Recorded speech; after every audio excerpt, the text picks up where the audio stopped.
Olá, meu povo querido, estamos aqui de volta, que bom estar com vocês nesse tempo, nesse dia que se chama hoje e que Deus nos deu. É bom nós estarmos juntos para dedicar este culto ao nosso Deus, da forma que nós temos hoje, e é interessante porque nós temos descoberto coisas muito boas enquanto estamos nessa situação diferente. Mas é uma alegria de novo poder abrir a palavra de Deus e continuar a estudar.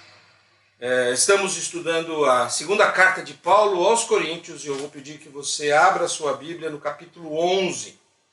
Nós vamos aprender um pouco sobre o que a palavra de Deus está nos ensinando aqui.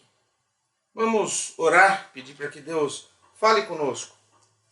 Feche os seus olhos e aquiete o seu coração. Vamos gastar esse tempo agora ouvindo o recado de Deus. Pai amado, nós te agradecemos mais uma vez pela oportunidade que temos de ouvir a tua voz. Nós te pedimos, Pai, que o Senhor mesmo fale conosco através do teu Espírito.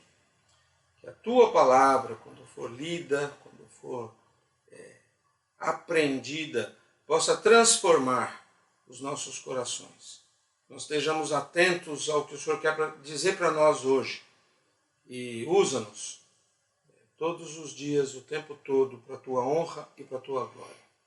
Nós pedimos isso agora em nome de Jesus. Amém. Muito bem. Deixa eu fazer uma pergunta para você. Você é uma pessoa crédula? Você é rápido para acreditar em tudo que você vê, ouve ou lê? O que as pessoas dizem para você? Você acredita facilmente? Algumas pessoas são crédulas por natureza. É a natureza delas. Achar que aquilo que falam está sempre certo. Outras pessoas são crédulas por interesse, porque acham que os seus desejos ou até as suas fraquezas podem ser, de alguma maneira, trabalhados por aquilo que as pessoas falam.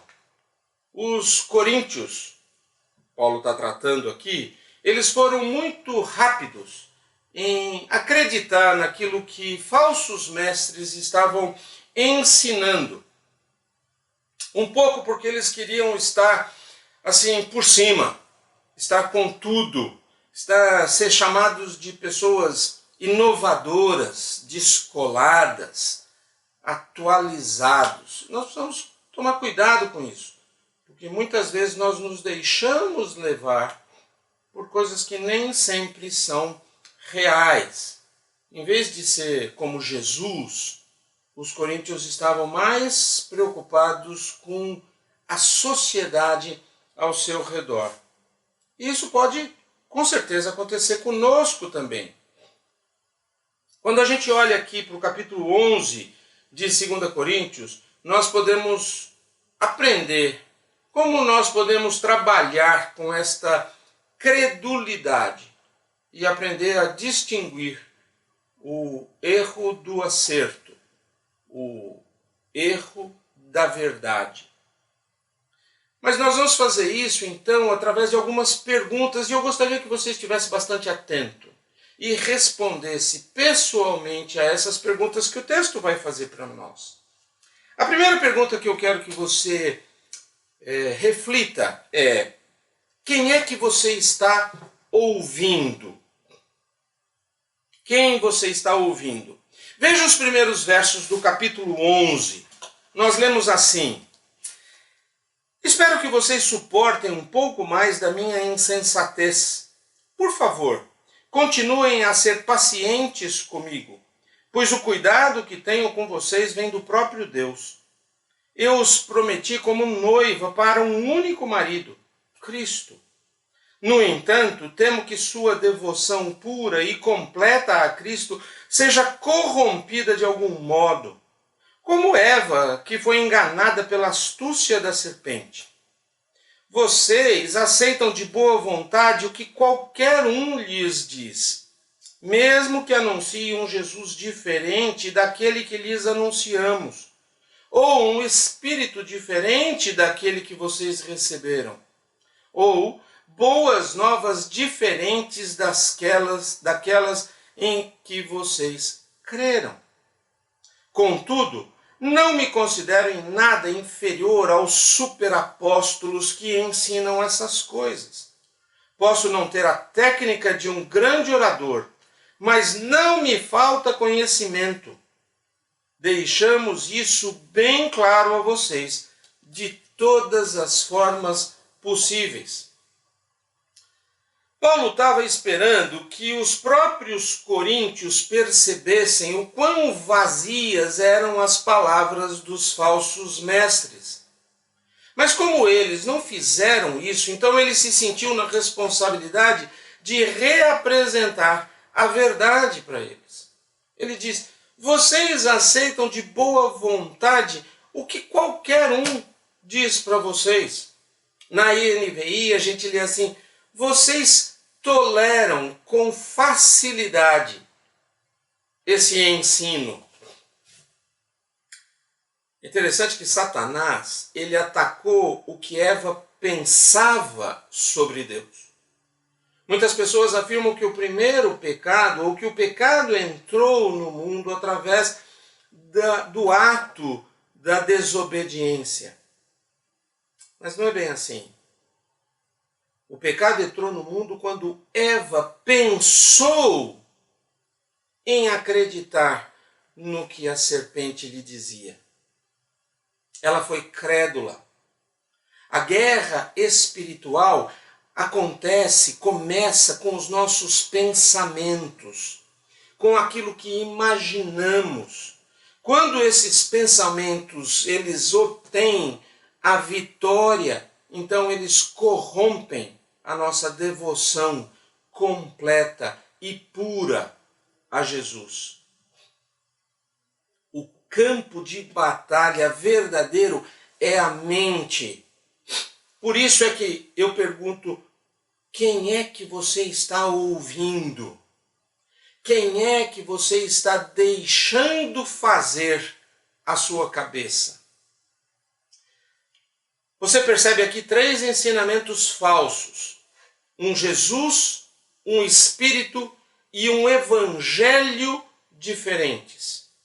Como nós lemos em Gálatas, vocês estão seguindo um caminho diferente que se faz passar pelas boas novas, mas que não são boas novas de maneira nenhuma. Nós precisamos tomar muito cuidado com aquilo que ouvimos, seja na internet, seja nas conversas, e verificar o que é que está fazendo a nossa cabeça. Nós não sabemos que tipo de evangelho diferente era esse que esses caras estavam ensinando. Pode ter sido por causa das suas credenciais, da sua oratória, dos seus poderes especiais que eles alegavam ter, que os tornavam tão bons ou até melhores do que Paulo. Mas o foco da vida cristã não deve ser de ter os líderes mais legais ou a igreja mais moderna, mas verdadeiramente conhecer a Deus. Quem é que você está ouvindo? A segunda pergunta que nós temos que responder aqui é: quem é que você está seguindo? A quem é que você está dando da sua atenção para seguir? E esse é um termo bastante comum hoje em dia, né? Nós seguimos as pessoas, seja no Facebook, seja no Instagram, seja nas ideias e nas propostas. Quem é que você está seguindo? Veja o que o texto nos diz a partir do verso 7. Paulo escreve assim para os coríntios: será que fiz mal quando me humilhei e os honrei, anunciando-lhes as boas novas de Deus, sem esperar nada em troca? Para servir vocês sem lhes ser pesado, tomei contribuições de outras igrejas que eram mais pobres que vocês. E quando estive com vocês, não tinha o suficiente para me sustentar. Não fui um peso para ninguém, pois os irmãos que vieram da Macedônia trouxeram tudo o que eu precisava. Nunca fui um peso para vocês e nunca serei. Tão certo como a verdade de Cristo está em mim, ninguém em toda a Acaia jamais me impedirá de me orgulhar disso.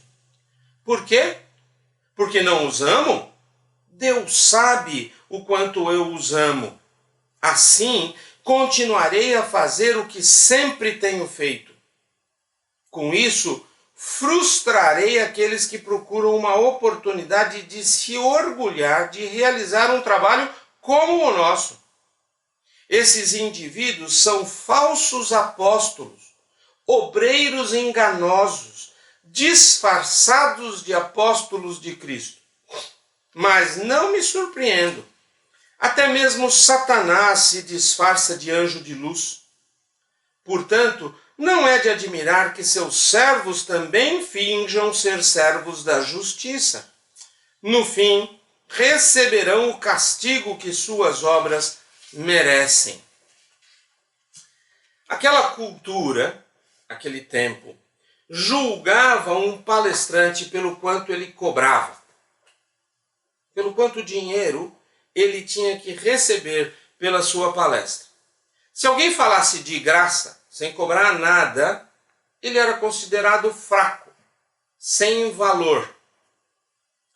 Os palestrantes daqueles tempos também tinham patronos ou patrocinadores. E era muito comum, quando eles falavam, perceber que eles deveriam ter certeza de dizer aquilo que os seus patronos pediam ou gostavam. Agora, é claro, nós não temos essas coisas acontecendo hoje. Nada como patrocínios ou alterar a mensagem para que não ofenda ninguém. Não é verdade? Não é verdade? Não. Claro que não. Nós fazemos exatamente isso o tempo todo. Nós vemos isso em todos os lugares. E é realmente nisso que se baseia toda a nossa indústria de entretenimento. Paulo não queria ser mal interpretado aqui.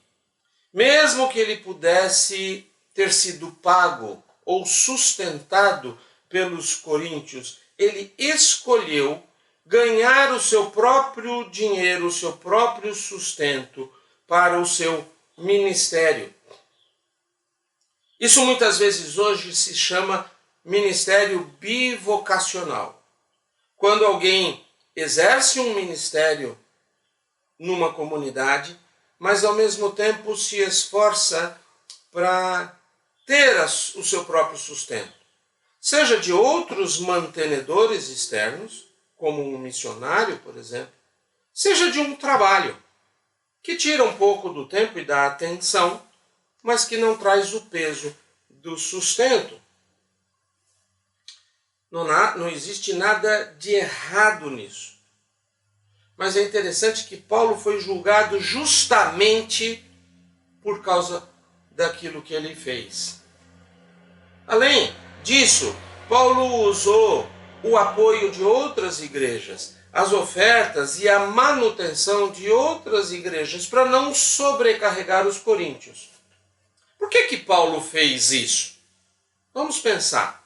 Em parte por causa da própria cultura em Corinto. Era uma atmosfera, um ambiente bastante cosmopolita, muito moderna, muito eclética. Era a situação daquela cidade.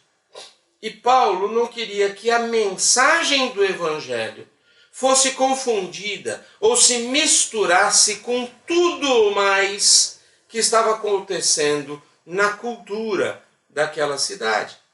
Ele queria que o Evangelho se destacasse, fosse algo diferente. Mas aí vêm esses outros caras que denigrem a imagem de Paulo por fazer exatamente isso. E dizem que a mensagem de Paulo não deveria ser ouvida porque ele não se encaixa justamente na maneira como as coisas eram feitas lá. Então, de verdade, Paulo já está cansado desses falsos mestres. E ele deixa escapar aqui algumas das palavras mais fortes que ele usa nessa carta até agora. Paulo chama estes caras de 3 coisas. Primeiro, ele os chama de falsos apóstolos. Com isso, ele está dizendo que eles não tinham a autoridade para ser um apóstolo. Você pode descobrir quem é um falso professor quando eles começam a tentar diminuir, atropelar os outros professores cristãos com algo distorcido, com algo diferente do que a própria palavra diz. Uma segunda coisa que Paulo afirma aqui é que eles são obreiros enganosos. Os seus motivos, eles são egoístas. E eles buscavam a sua própria autoridade a fim de ter vantagens e até de tirar dinheiro daquele povo. Eles não tinham o bem daquelas pessoas como seu objetivo principal, mas eles estavam pensando no seu próprio bem, no seu próprio engrandecimento. Você pode identificar um obreiro enganoso fazendo uma leitura das suas motivações. O que é que eles têm em mente? O que é que eles estão buscando? Isso também fala do fruto do seu ministério. Se os resultados do seu ministério estão causando divisão proposital no corpo de Cristo, então você precisa ter muito cuidado. Mas uma terceira coisa que Paulo fala sobre estas pessoas é que eles são disfarçados de apóstolos de Cristo. E isso é grave. A palavra disfarçar aqui significa transfigurar, mascarar. Por fora, eles pareciam apóstolos. Eles tinham toda uma postura de santidade. Mas por dentro, Paulo diz que eles eram servos de Satanás. Por isso, a principal coisa é olhar para a mensagem que os mestres pregam. Testá-la para ver se ela está refletindo o verdadeiro evangelho de Jesus Cristo. E como é que você pode fazer isso? Paulo ensina João ensina assim na sua primeira carta. Assim sabemos se eles têm o Espírito de Deus. Todo espírito que reconhece que Jesus Cristo veio em corpo humano é de Deus. Mas todo espírito que não reconhece a verdade a respeito de Jesus não é de Deus. Então, essas pessoas que você está seguindo, que estão falando e fazendo a sua cabeça, eles apoiam, eles pregam o verdadeiro cristianismo bíblico. Quais são os seus motivos? E quais são os resultados do seu ministério? Eles estão juntando as pessoas debaixo da comunhão da igreja? Ou eles estão buscando formar ministérios que atraiam as pessoas para si, para sua figura.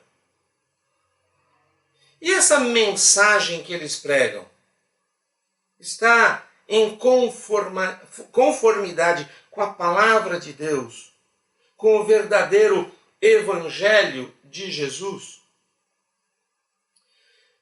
Preste atenção, você pode fazer um julgamento sobre aqueles que pretendem ser ministros do evangelho, com base nesses critérios, para saber se você deve segui-los.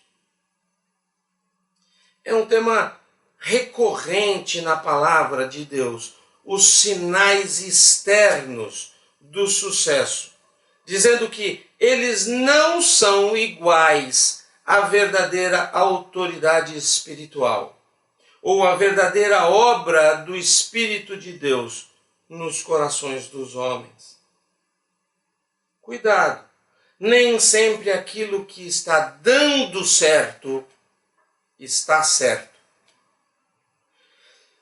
Mas agora então Paulo vai se dar a comparar com estes falsos apóstolos.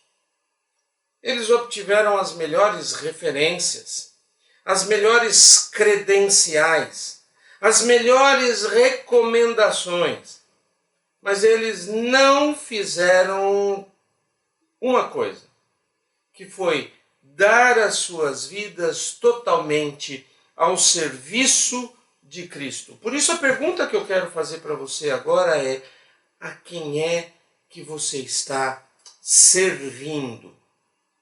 Quem você está servindo? Veja o que diz o capítulo 11, a partir do verso 16. Nós lemos assim: volto a dizer, não pensem que sou insensato, mas se o fizerem, aceitem-me como insensato, para que eu também me orgulhe um pouco. Não expresso esse meu orgulho como algo que vem do Senhor, mas como um insensato faria. E é interessante que com isso ele está se comparando com aqueles que ele chama de insensato. Uma vez que os outros se orgulham das suas realizações humanas, farei o mesmo. Afinal, vocês se consideram sábios, mas suportam de boa vontade os insensatos. Aceitam que outros os escravizem, devorem seus bens, se aproveitem de vocês, os menosprezem e lhes batam no rosto. Envergonho-me de dizer que fomos fracos demais para agir deste modo. Em qualquer coisa que eles se atrevem a se orgulhar, mais uma vez falo como um insensato, eu também me atrevo. Eles são hebreus? Eu também sou. São israelitas? Eu também sou. São descendentes de Abraão? Eu também sou. São servos de Cristo? Sei que dou a impressão de estar louco, mas digo que tenho servido muito mais. Todos nós sabemos que Paulo não costuma se gabar do que ele faz. E, de fato, ostentar suas realizações pode colocar o foco em si mesmo em vez do Senhor. O profeta Jeremias escreveu: aquele que deseja se orgulhar, que se orgulhe somente disto, de me conhecer e entender que eu sou o Senhor. Portanto, você até pode se gabar, se você puder dizer: eu conheço a Deus pessoalmente, Ele é meu amigo e Ele é meu Senhor, eu sou seu servo. Mas já que os coríntios, aquela igreja que Paulo tinha tanto apreço, eles estavam apaixonados por pessoas que ostentavam a si mesmas, que falavam muito bem de si mesmos. Paulo diz que vai responder como eles. como um tolo e se rebaixa ao nível deles para não colocar o evangelho em risco. Então, à medida que nós entramos aqui na ostentação de Paulo, nós damos uma guinada surpreendente na maneira como ele está tratando, porque agora ele vai falar com sarcasmo. Veja só o verso 21. Envergonho-me de dizer que nós fomos fracos com vocês demais por agir desse modo, por não abusar de vocês. E ele está chamando isso de fraqueza, porque é o que os outros mestres estão dizendo. Então, sarcasticamente, ele se define como fraco demais para tirar vantagem deles. E é interessante que esse tirar vantagem, as palavras usadas aqui, trazem a imagem de um caçador buscando pela sua presa. Os falsos mestres estavam procurando pessoas que fossem crédulas o suficiente para acreditar em tudo que eles estavam falando. E eles estavam encontrando um campo farto ali em Corinto. Nós precisamos parar de ficar impressionados com pessoas poderosas, pessoas que se impõem a nós pelas suas palavras, pelos seus discursos, pela sua audiência. Pessoas que exigem serviço para eles em troca de bênção. Pessoas que fazem o seu ministério para ganhar curtidas. Você precisa primeiro ver o que eles falam sobre Deus e o que eles falam sobre si mesmos. Cuidado. Quem é que você está servindo? Para quem é que você está dando o seu esforço? Aparentemente, nós percebemos que estes homens eram judeus. Paulo concorda com eles nisso. Mas quanto ao fato deles serem servos de Cristo, ele não concorda. Então ele vai dizer que ele faz as mesmas coisas que esses falsos apóstolos estão usando para criticá-lo. Ele vai afirmar o que ele já fez em prol do ministério. E aí nós temos então um modelo de serviço. E a última pergunta que eu quero fazer para você é: quem é que você está curtindo? A quem você está imitando? Os versos 23 a 30 trazem para nós algumas lições importantes. Veja como Paulo fala aqui, na segunda parte do verso 23, ele diz assim: trabalhei com mais dedicação, fui encarcerado com mais frequência, perdi a conta de quantas vezes fui açoitado e em várias ocasiões enfrentei a morte.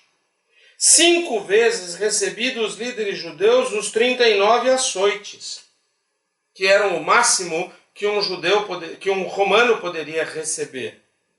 3 vezes fui golpeado com varas, fui apedrejado uma vez, 3 vezes sofri naufrágio. Certa ocasião passei uma noite e um dia no mar, à deriva. Realizei várias jornadas longas, enfrentei perigos em rios e com assaltantes. Enfrentei perigos de meu próprio povo, bem como dos gentios. Enfrentei perigos em cidades, em desertos e no mar. E enfrentei perigos por causa de homens que se diziam irmãos, mas não eram. Tenho trabalhado arduamente, horas a fio e passei muitas noites sem dormir. Passei fome e senti sede, e muitas vezes fiquei em jejum. Tremi de frio por não ter roupa suficiente para me agasalhar. Além disso tudo, sobre mim pesa diariamente a preocupação com todas as igrejas. Quem está fraco, que eu também não sinta fraqueza? Quem se deixa levar pelo caminho errado, que a indignação não me consuma? Portanto, se devo me orgulhar, prefiro que seja das coisas que mostram como sou fraco. Uau! Você tem a sensação que Paulo passou por alguns momentos difíceis? Pois é.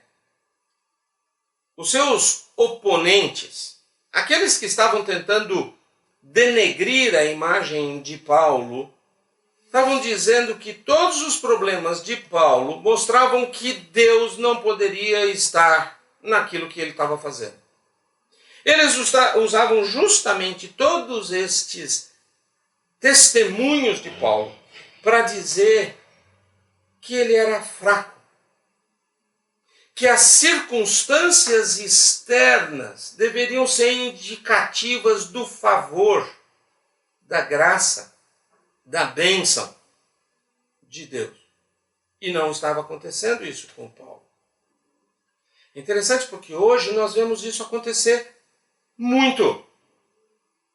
As expressões que são usadas sobre triunfo, vitória, dizem que nós cristãos não passamos por problemas, mas isso não é verdade. Eu realmente sinto muito por Paulo enquanto eu leio essa lista. Você não fica tenso? Imagine você passando por todas estas coisas que ele passou. Talvez você mesmo esteja passando por momentos difíceis agora. Talvez você mesmo esteja duvidando da presença e da ação de Deus por perto de você. Mas você não deveria. Paulo se orgulha de todas essas situações, porque ele diz que Deus está com ele. Agora, veja bem, se você sofre por causa de alguma coisa errada, de algum pecado que você deixou acontecer, então você está recebendo as consequências das suas ações. Mas preste atenção. Se mesmo Paulo suportou tantas dificuldades, tanta dor, tanto sofrimento, e ele se orgulhava destas coisas, porque mostravam a sua fraqueza perante Deus. Então, quem somos nós para julgar a nós mesmos e tentar evitar as tribulações que foram prometidas para todos aqueles que seguem a Jesus? Agora, por que isso importa para nós? O que isso tem a ver conosco? Isso importa porque não é sobre nós, é tudo sobre Deus, sobre Jesus, sobre o Espírito na nossa vida. Essa talvez seja a coisa mais importante que você possa tirar deste estudo. Este é o maior erro da humanidade. Este foi o erro de Lúcifer, que pensava que tudo era sobre ele, que o mundo girava à sua volta. Jesus disse: pois nem mesmo o Filho do Homem veio para ser servido, mas para servir e dar a sua vida em resgate de muitos. Até mesmo Jesus não veio para fazer a sua própria vontade. Ele veio para fazer a vontade do Pai e dar glória a Deus. E então servir ao homem, mesmo que este homem o rejeitasse e o crucificasse. Agora, para encerrar, eu tenho mais uma pergunta nestes versos finais. A pergunta é muito simples. Quem você está revelando com a sua vida? Quem você está mostrando aos outros? Veja o verso 31. Ele diz assim para nós: Deus, o Pai do nosso Senhor Jesus, que é digno de louvor eterno, sabe que não estou mentindo. Quando estava em Damasco, o governador sob o rei Aretas pôs guardas às portas da cidade para me capturar. Para escapar dele, tive de ser baixado num cesto grande de uma janela no muro da cidade. Interessante esse testemunho de Paulo. Paulo está terminando esse capítulo com uma nota biográfica. A história vem de quando Paulo se converteu no caminho de Damasco, que você pode ler ali em Atos, capítulo 9. Ele então confundiu os judeus com os seus raciocínios, com o seu testemunho, mesmo como um jovem cristão, recém-convertido. E esses judeus então procuraram matá-lo. Não foi assim, deixaram de lado, não. Eles tentavam acabar com a vida de Paulo. Os romanos controlavam aquela área. Então, as pessoas tiveram que, de uma maneira secreta, arranjar um jeito de Paulo fugir.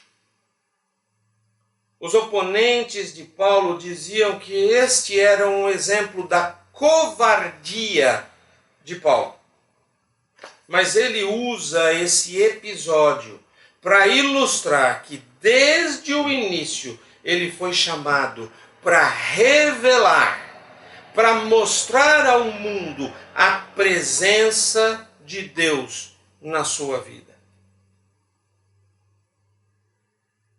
Deixa eu terminar trazendo algumas aplicações para a nossa vida hoje.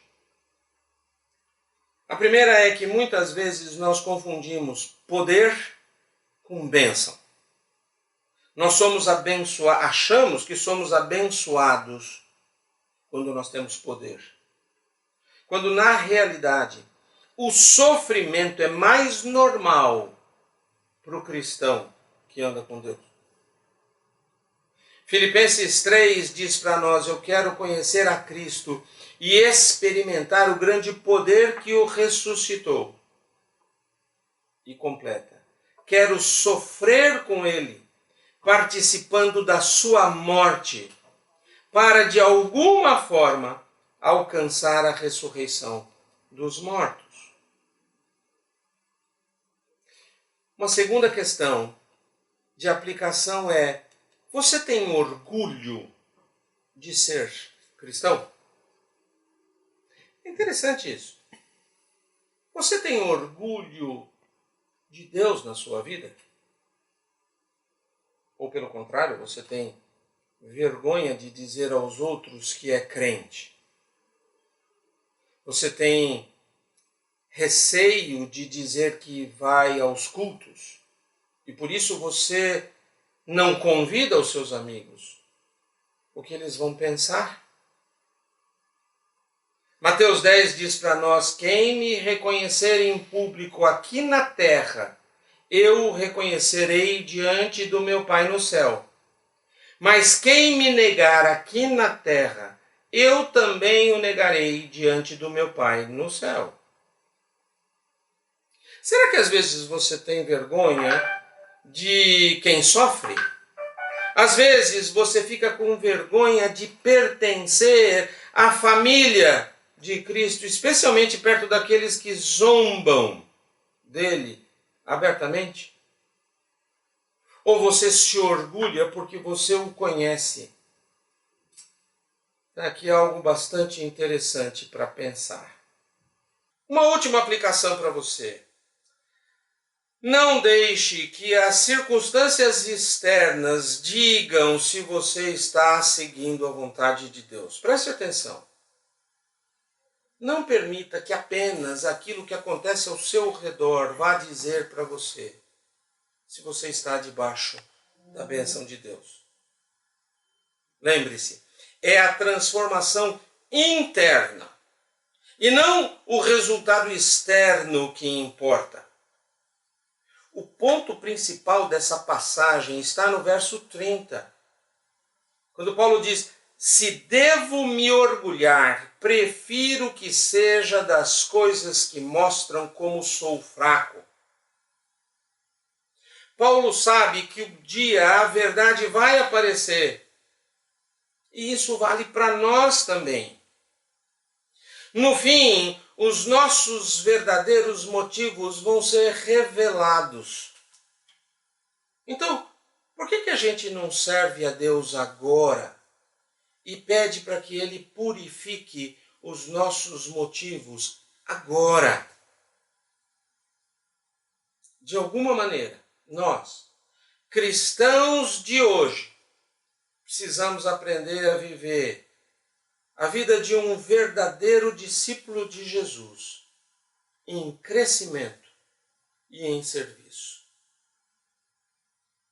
Amém? Vamos orar juntos agora. Pai amado, nós te agradecemos porque nós pudemos acompanhar o exemplo de Paulo, o testemunho de Paulo para a nossa vida. E como ele afirma que é na sua fraqueza que ele percebe a presença de Deus na sua vida. E agora nós queremos dizer que é assim que nós queremos ser também. Como um verdadeiro discípulo que está crescendo no conhecimento de Deus.